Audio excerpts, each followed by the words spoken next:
Olá, muito bom dia. Muito obrigado mais uma vez pela sua companhia.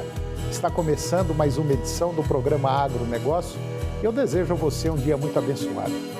E no programa de hoje nós vamos falar da intenção da China em concretizar parcerias comerciais e produtivas com os países do Mercosul. Vamos dar um giro pelo mercado da carne bovina, principalmente das exportações. Vamos falar mais uma vez da integração lavoura-pecuária, uma tecnologia viável e que apresenta excelentes resultados, quer na melhoria do solo, quer na produtividade da soja ou do milho e também no aumento da capacidade de suporte das pastagens. E vamos comentar sobre a CJ Selecta, uma empresa que certifica produtores parceiros que seguem padrões socioambientais na produção de soja. O programa Agronegócio já está no ar.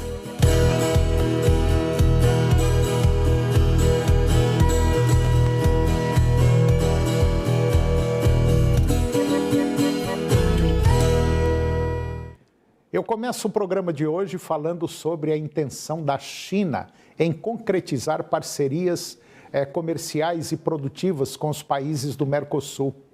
A China se diz pronta a negociar um acordo de livre comércio com o Mercosul ou separadamente com qualquer sócio do bloco. Para isso, o país continuará a negociar acordos de livre comércio de alto padrão com seus parceiros comerciais. O presidente Xi Jinping, ele destacou a estratégia chinesa de buscar uma maior integração na cadeia industrial global e também na cadeia de fornecimento e continuar a promover a liberalização e a facilitação do comércio e dos investimentos.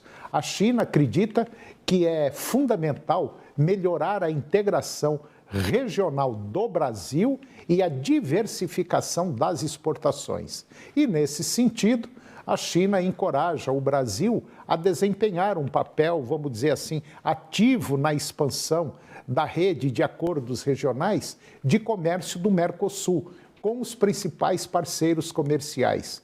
O embaixador chinês, o Li Xingang, ele lembrou que a China é o maior parceiro comercial do Brasil desde 2009, o maior mercado para as exportações brasileiras, fonte grande de importações para o Brasil e contribui fortemente no superávit comercial brasileiro.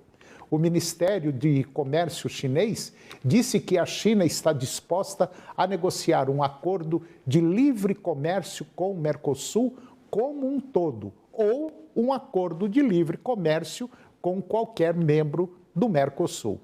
A China já tem 22 acordos de livre comércio concluídos, por exemplo, com Chile e Peru, na América do Sul, além de 10 em negociação e 8 em consideração com a Colômbia.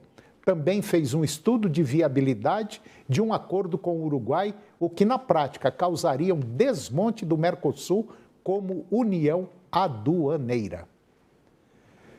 E agora vamos comentar sobre o mercado, vamos falar assim, o mercado agroindustrial. Em novembro, o Índice de Produção Agroindustrial, o PIN-Agro, que é calculado pelo Centro de Estudos em Agronegócio da Fundação Getúlio Vargas, o FGAgro, ele registrou uma variação positiva de 3,4% em relação a novembro do ano passado, acumulando uma alta de 1,3% nos primeiros 11 meses de 2022.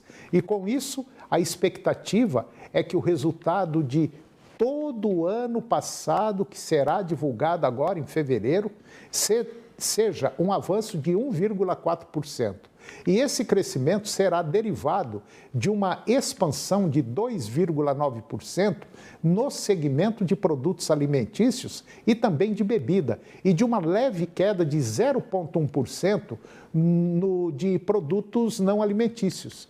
Em novembro, o segmento de produtos alimentícios e bebidas subiu 7,9%, em comparação com o mesmo mês do ano de 2021, que foi puxado pelos produtos de origem vegetal. 21,9% e o de não alimentos caiu 1,2%. E agora eu vou conversar com Patrícia Sughi. A Patrícia, ela é gerente de ESG da empresa CJ Selecta. A CJ Selecta, ela certifica produtores parceiros que seguem padrões socioambientais na produção de soja. Patrícia Sughi, muito bom dia, muito obrigado pela sua presença aqui no nosso programa para falar de um tema interessante. Está tudo bem? Tudo bem, bom dia. Bom dia, muito obrigado, Patrícia. Patrícia, eu que agradeço a oportunidade. É um prazer tê-la aqui no nosso programa. Assim, bem rapidinho, me fala assim, bem en passant, o que é a CJ Selecta? O que ela faz? Sim, a CJ Selecta é uma empresa dedicada ao agronegócio há mais de 35 anos, subsidiária do grupo sul-coreano CJ, e nós industrializamos soja. Produzimos óleo de soja refinado, concentrado proteico de soja e até fertilizantes à base de soja. O nosso negócio é soja e o principal produto que nós ofertamos é a proteína concentrada de soja para nutrição de salmão na Noruega e no Chile. Então, nós temos assim um know-how muito grande com produtos certificados há muitos anos e agora nós estamos lançando um novo programa de certificação para os nossos produtores parceiros.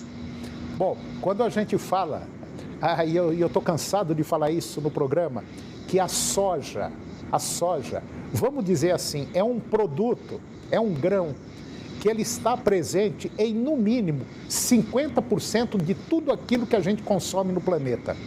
Basicamente, 50% é no pneu, é na pintura, é na comida, é no óleo, enfim, tudo que eu sei imaginar, é no remédio, tem soja.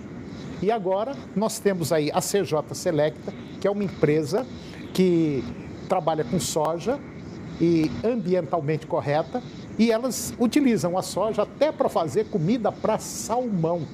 Quando você vai ali comer uma comidinha japonesa, como todo mundo fala, né? Pedacinho de peixe cru, tá aí a soja lá no meio alimentando o salmão.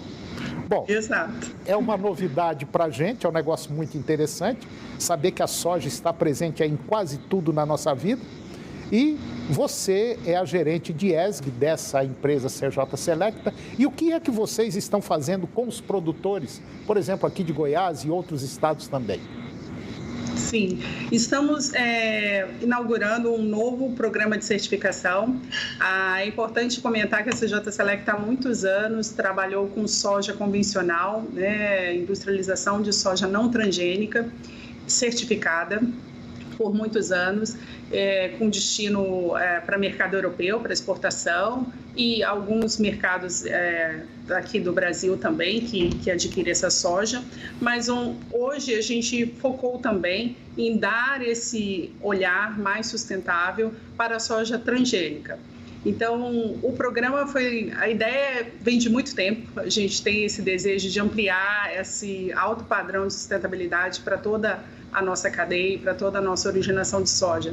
Então, nós começamos aí com visitas técnicas, muitas videoconferências, com consultoria, com os produtores, com diagnóstico, visitas a campo. Então, foram aí 96 mil hectares auditados pelo programa. O nome do programa é RTRS, né, que é o Round Table Responsible Soy, é o nome da sigla. Então, é a mesa redonda da soja responsável, que possui um padrão de boas práticas agrícolas, sociais, ambientais, e o produtor ele passa por uma série de verificações e ele tem um projeto de melhoria contínua dentro desse programa.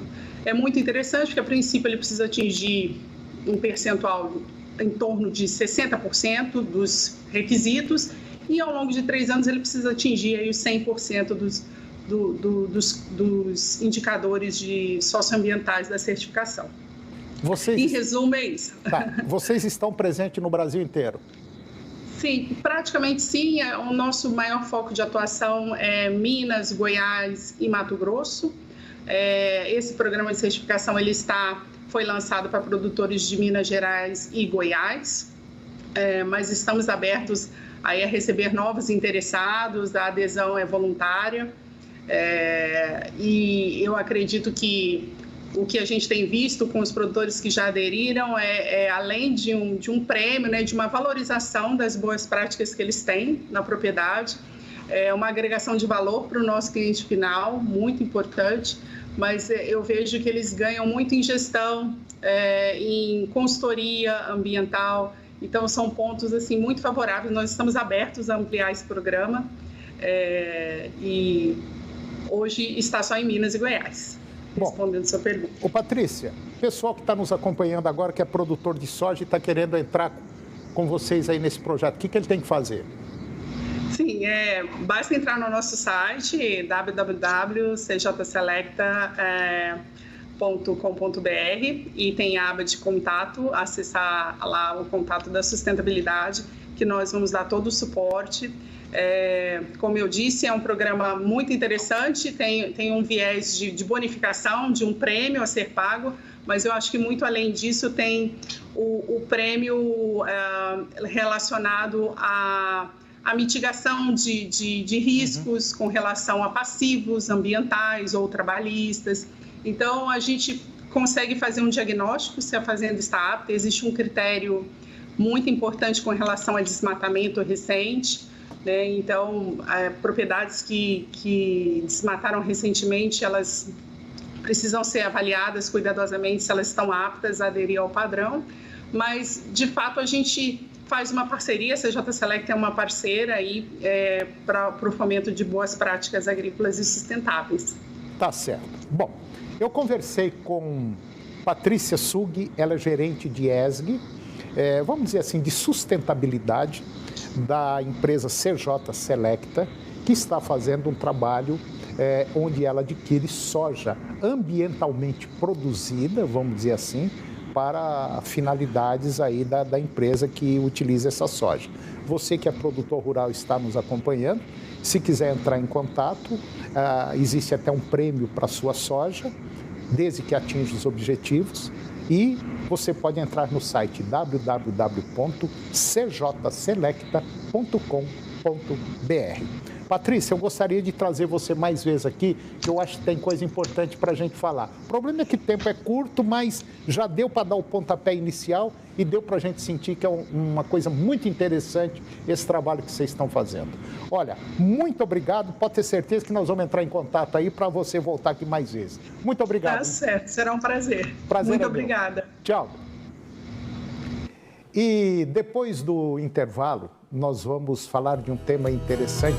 Nós vamos falar sobre produção de grãos misturado, vamos dizer assim, com capim. Ou seja, nós vamos falar do sistema ILP. É um minutinho só, nós voltamos já.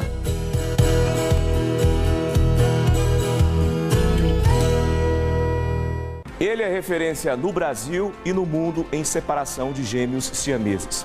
Estou falando dele, Dr. Zacarias Calil, cirurgião pediátrico. Nesta segunda-feira, no Jornal do Meio-Dia, nós vamos apresentar uma matéria especial, uma homenagem ao Dr. Zacarias. Você é meu convidado, minha convidada. Até lá, Jornal do Meio-Dia, 11h30.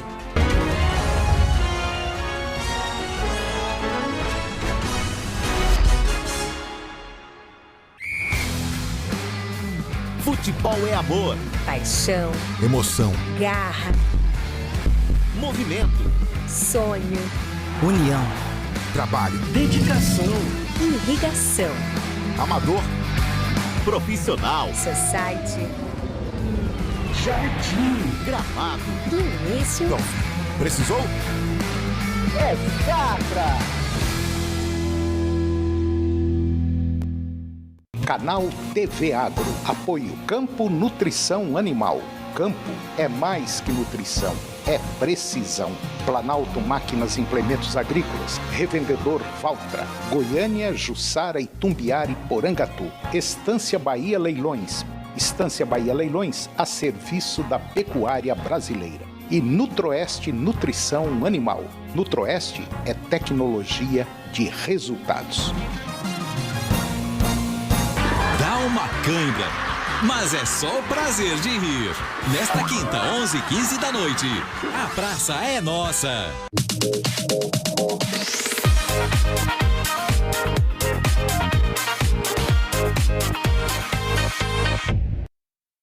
Até segredos bem escondidos. Eu sei muito bem que José Miguel não tem o meu sangue. Que ele não é meu filho. Podem ser revelados. Mas o que você tanto procura, Valentina? Minha blusa azul, aquela de botõezinhos, eu não tô encontrando. Ai, vai ver que a Maria da Luz se enganou e guardou no meio das coisas da Ivane. A Dona. Agronegócio. Oferecimento no campo ou na cidade. Safra Irrigação. 3928 4020.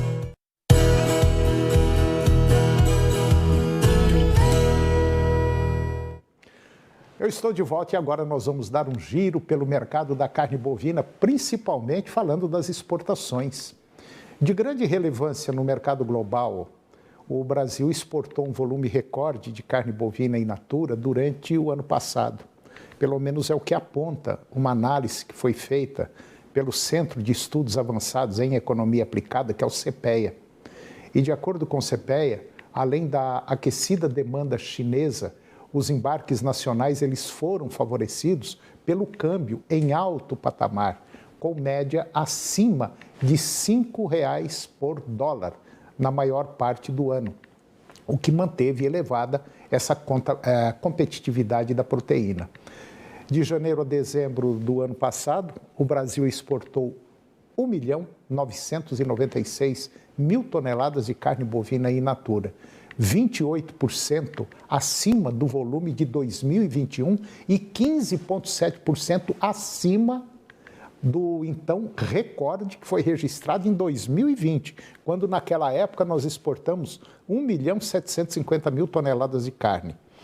Bom, para os pesquisadores do CEPEA que fizeram o trabalho, o bom desempenho das exportações ao longo do ano passado, ele foi fundamental para a cadeia da pecuária nacional, tendo em vista o fraco ritmo das vendas da proteína no mercado doméstico, que ainda continua ruim.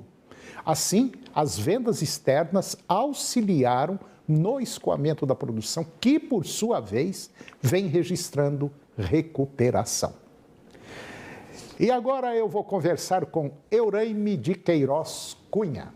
O Euraime é doutor em Ciências do Solo e nós vamos falar mais uma vez de um tema interessante que o nosso programa vem batendo e eu aposto que isso vai pegar, que é a integração lavoura-pecuária. É sobre semeadura na cultura da soja. Euraime, mais uma vez, bom dia, muito obrigado pela sua presença, é um prazer tê-lo aqui. Tudo bom? Tudo bem, Gauninho. É um grande prazer, obrigado pelo convite novamente, bom dia. Euraime, a gente vem falando já há muito tempo, não é de hoje que nós estamos batendo nessa tecla, que a saída para um resultado positivo da pecuária de corte para aquela propriedade que tem aptidão para fazer uma lavoura é a integração lavoura-pecuária, certo? Correto, Toninho. Agora, que capim que eu ponho? Eu ponho com a soja, ponho com milho, como é que eu faço? Vamos começar com a soja primeiro. Tem que ser a variedade certinha, senão não funciona bem, tá certo? Isso, Toninho. Uma das técnicas da integração lavoura-pecuária é a sobressemeadura na cultura da soja. Quando que é feita a sobressemeadura? Uma safra igual essa, que houve atraso no plantio da soja devido à falta de chuva no início, né? Então atrasou-se o plantio da soja, consequentemente irá reduzir as áreas de plantio de milho, segunda safra, sorgo granífero também, segunda safra. Aí é onde entra o sistema de integração lavoura-pecuária via sobressemeadura na cultura da soja. O que consiste a sobressemeadura na cultura da soja? É exatamente fazer o semeio ou aéreo ou via as caixinhas elétricas com o autopropelido, né, quando a soja estiver na sua fase de início de senescência. Ela fechou o ciclo de maturação. Com isso, você vai ganhar tempo em chuva. ou seja, você vai antecipar entre 30 a 20 dias antes da colheita a semeadura da forrageira, aumentando sim a eficiência técnica e a performance dessa lavoura de forragem durante o período da entre-safra. Isso, basicamente, é o conceito da sobressemeadura na cultura da soja. Quer dizer, a soja começou a loirar, aí você entra ou com um avião jogando a semente, ou então com aqueles carrinhos elétricos que você põe na barra como é que chama? Na barra do pulverizador. Na barra do pulverizador. E aí você joga a semente e daí uns dias você pode ter certeza absoluta que esse capim, essa semente vai começar a germinar no meio da soja. Aí você vem e colhe a soja. Exatamente. E a técnica, ela tem algumas regras que tem que ser seguida. Né? O famoso loirar, né, na fase de louramento da soja, é exatamente na fase de mudança de maturação, chamada R6 para R7, onde você tem que fazer nesse período. Se você fizer antes desse período, você vai perder em instante, porque a semente vai germinar devido à temperatura e umidade, e posterior a isso você vai perder eficiência, porque ela vai ficar por cima da folha da soja. Então tem um time correto, e quando for colher, né, uma vez feito na época certa, na quantidade correta, no posicionamento da forrageira correta, quando for colher, né, a forrageira vai estar com um tamanho pequeno, e esse porte que vai estar com 2 folhinhas, né, da forrageira, ela não vai atrapalhar nem a colheita e nem a umidade da soja, nem vai dar avaria em soja e nem vai danificar a forrageira. Né? Naturalmente, pós-colheita, depende da forrageira. Se for pânico, você já com aproximadamente 30 a 40 dias já vai colocar os animais para pastejo. E se for as braquiárias, você vai colocar em média com 50 dias após a colheita da soja para pastejo.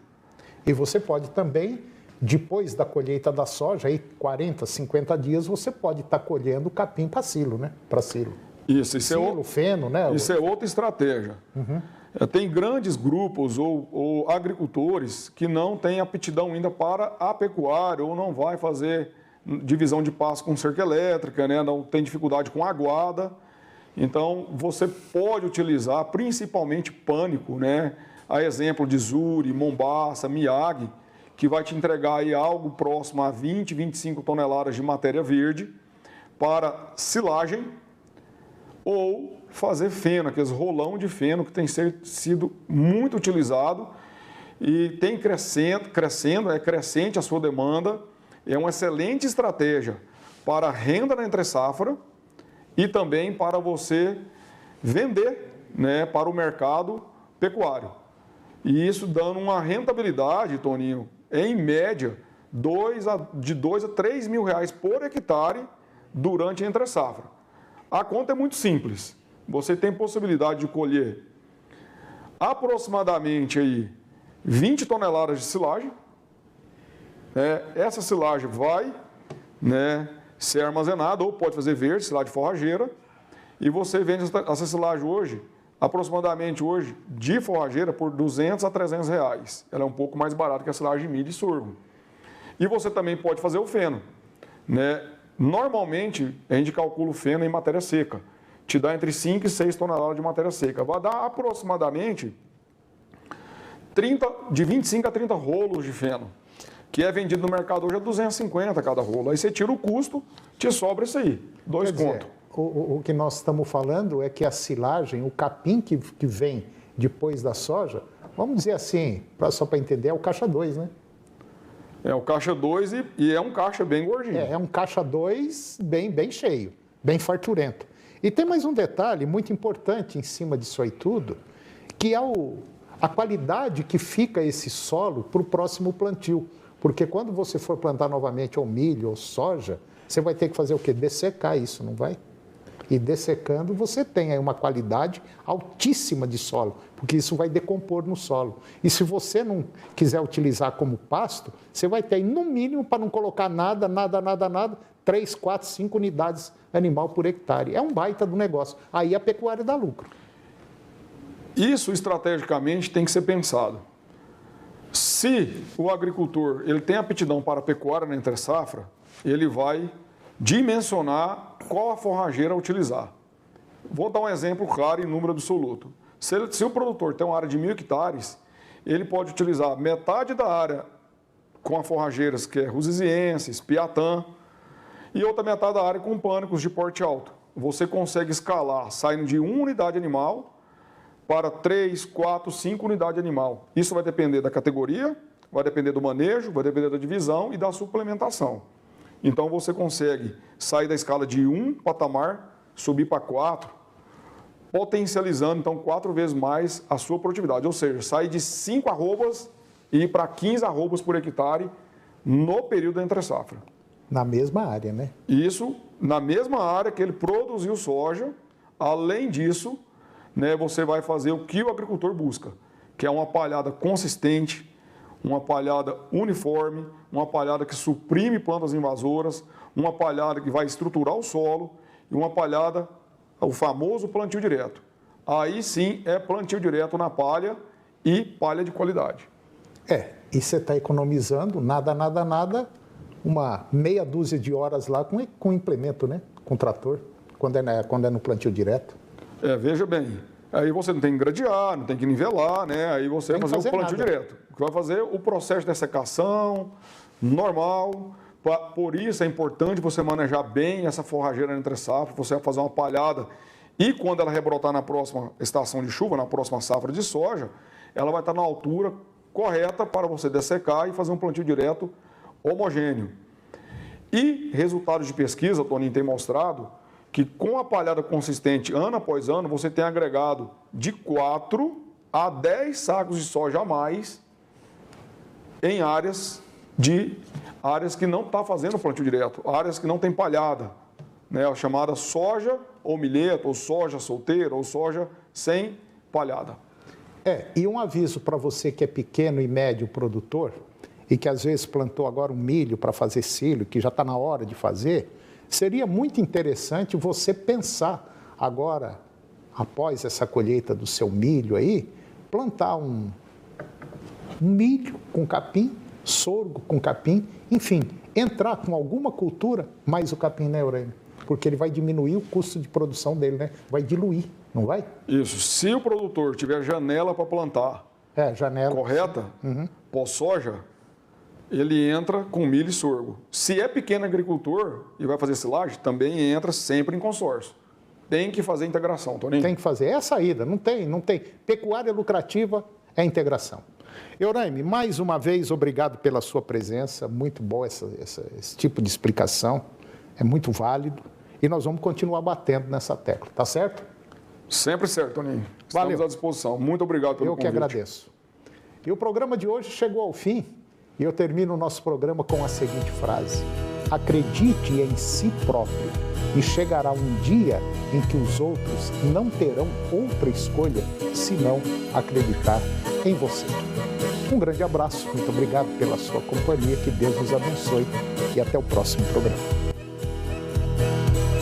TV Serra Dourada SBT Goiânia. O jornalismo a serviço da comunidade em todos os momentos. Daqui a pouco, no Jornal do Meio-Dia. A seguir, Primeiro Impacto Continuação.